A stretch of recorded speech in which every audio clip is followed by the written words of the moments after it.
افطار کی دعا کب پڑھی جائے؟ زید نے کہا روزہ کھولنے کی دعا افطاری کے بعد پڑھنا سنت ہے اور افطاری سے پہلے پڑھنا سنت نہیں ہے، کیونکہ رسول اللہ صلی اللہ علیہ وسلم نے افطاری کے بعد پڑھی ہے۔ کیا زید کی یہ بات درست ہے؟ ابو فصیح کوئٹہ سے۔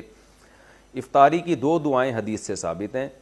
ایک دعا ہے ذهب الظما وابتلت العروق وثبت الاجر ان شاء اللہ، پیاس چلی گئی اور رگیں تر ہو گئیں اور اللہ نے چاہا تو روزے کا اجر ہمارے اعمال میں لکھ دیا گیا۔ یہ دعا عربی میں پڑھی، پھر اس کا ترجمہ ہے۔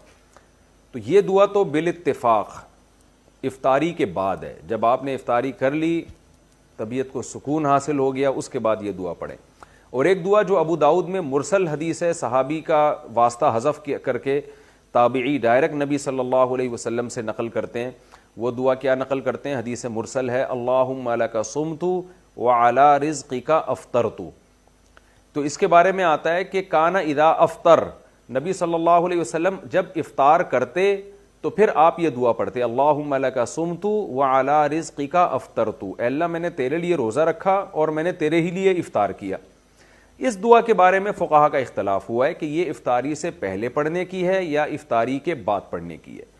جو حضرات جنہوں نے اچھا نبی سے نہیں پتا صاف لفظ واضح طور پر کہ آپ افطاری کے بعد پڑھتے تھے یہ پہلے پڑھتے تھے، تو جن حضرات نے حدیث کے ظاہری الفاظ کو دیکھا، جو الفاظ میں ابھی پڑھ کے سناتا ہوں، جنہوں نے حدیث کے ظاہری الفاظ کو دیکھا انہوں نے کہا کہ یہ افطاری کے بعد پڑھی جائے گی۔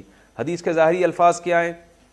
کانا اذا افطر، نبی جب افطار کرتے، تو اس سے تو پتہ چل رہا ہے جب افطار کر لیتے، افطاری کے بعد یہ دعا پڑھتے۔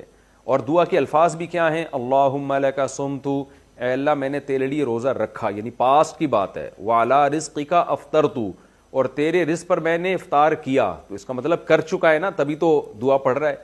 تو یہ ان حضرات کی رائے ہے جو یہ کہتے ہیں کہ افطاری کے بعد یہ دعا پڑھی جائے گی، لیکن دوسرے جو بہت سے علماء اس کے قائل ہیں کہ افطاری کے وقت یہ دعا پڑھی جائے گی۔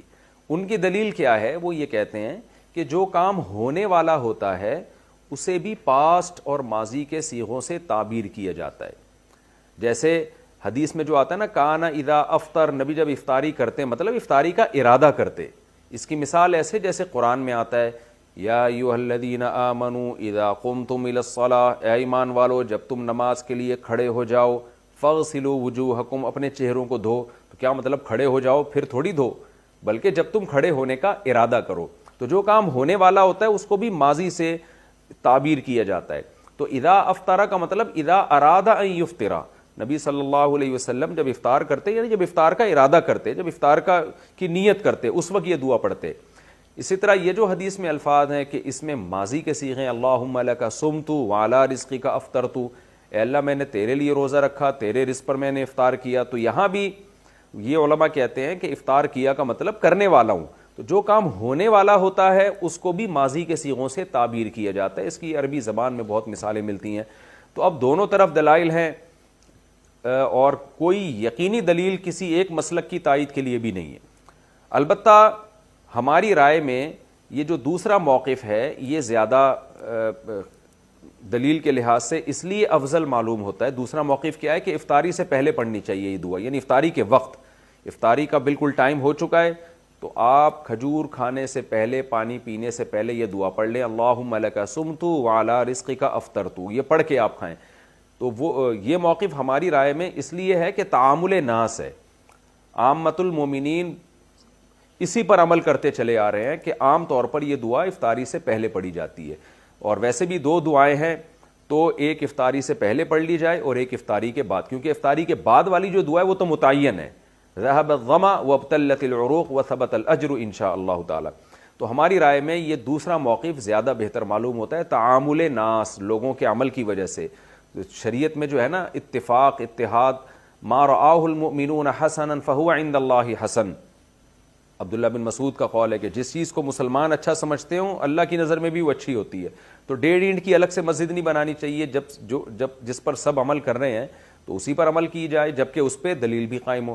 تو بہرحال دونوں طرف دلائل ہیں، کسی ایک موقف پر سختی کرنا، دوسرے کو برا بھلا کہنا، یہ درست نہیں ہے۔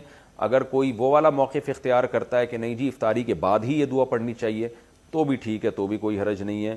تو کوئی حرج نہیں ہے اس میں. تو ہماری رائے یہ ہے کہ بہتر ہے کہ پہلے پڑھ لی جائے اور دوسری والی دعا افطاری کے بعد پڑھی جائے.